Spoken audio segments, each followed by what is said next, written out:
श्री शिवाय नमस्तुभ्यम। नमस्कार बंधुओं, आज हम लेकर आए हैं एक गरीब किसान की कहानी।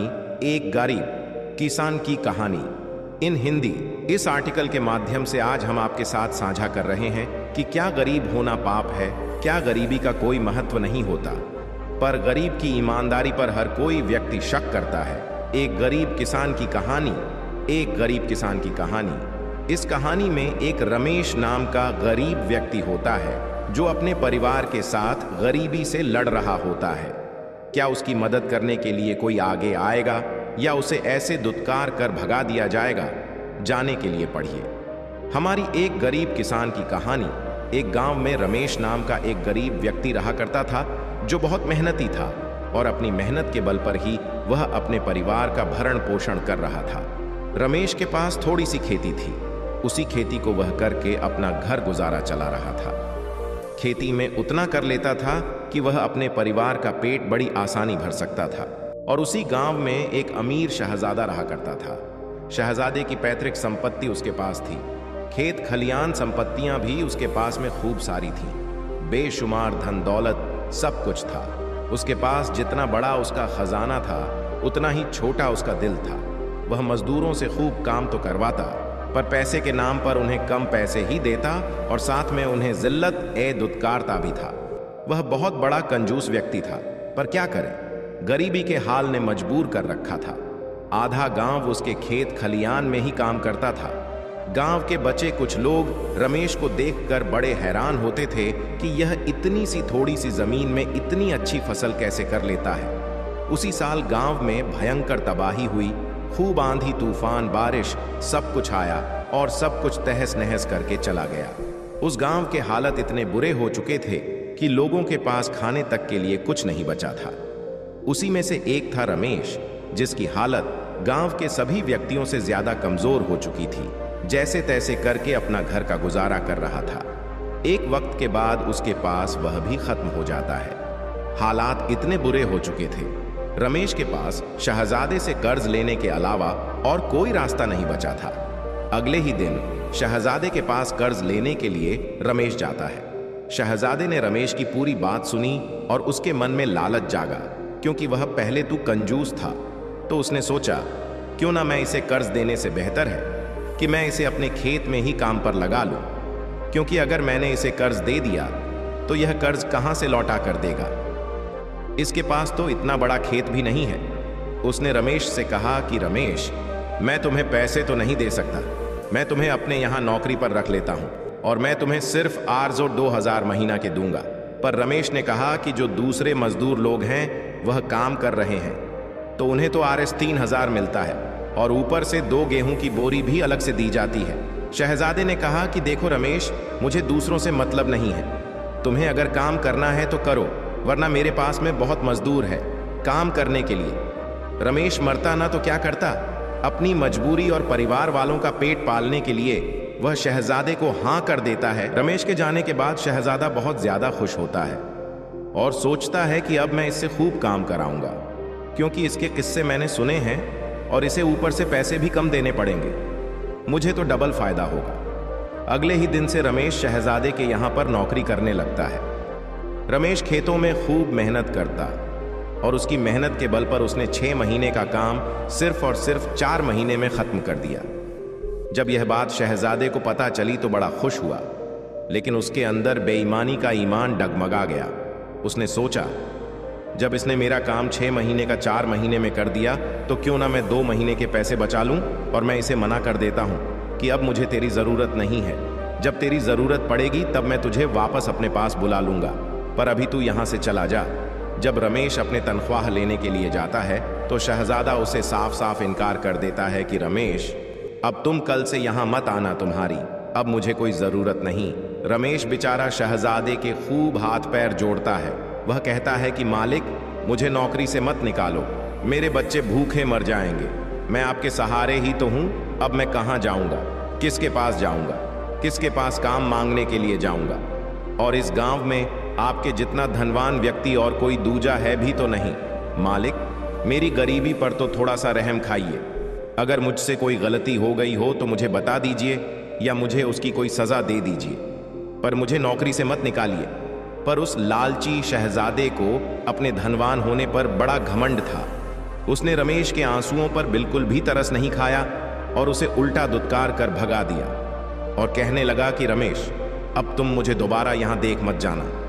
रमेश ने लाख मिन्नतें कि उसके पैर तक छू लिए, पर उसका दिल जरा सा भी ना पिघला। रमेश बेचारा आंखों में आंसू लेकर चुपचाप अपने घर चला आया। पत्नी ने लाख समझाया, कोई बात नहीं, ऊपर वाला हमारी मदद करेगा, कोई करे या ना करे। पर रमेश ने कहा, नहीं, अभी मुझे जरूरत है। मैं कल फिर से शहजादे के पास जाऊंगा और उसे नौकरी की भीख मांग लूंगा।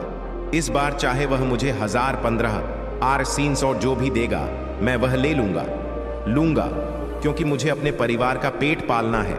सुबह होते ही रमेश उस शहजादा के घर पहुंच जाता है। शहजादा उसे देखकर कहता है, मैंने तुम्हें कल ही मना करा था ना कि तुम यहां मत आना, अब क्यों आए हो यहां पर? रमेश ने कहा, साहब, मेरे अन्नदाता, मेरे मालिक, मुझे नौकरी पर रख लो वापस, वरना मेरे बच्चे भूखे मर जाएंगे।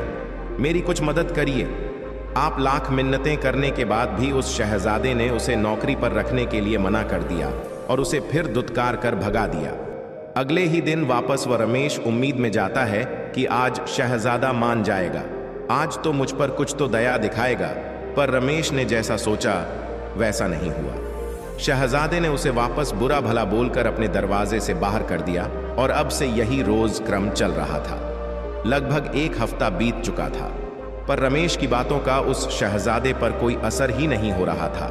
जैसे ही यह बात गांव वालों को पता चली कि रमेश के साथ इतना अत्याचार हो रहा है, गांव में लोग बातें करने लगे कि हमारे गांव का शहजादा कितना बुरा इंसान है कि वह शहजादा उस गरीब इंसान की थोड़ी सी भी मदद नहीं कर सकता। क्या इतना नीचे गिर चुका है वह शहजादा? तब रमेश यहां आना छोड़ देगा और मैं फिर वापस यहां आ जाऊंगा और तब तक यहां का पूरा माहौल ठंडा हो जाएगा।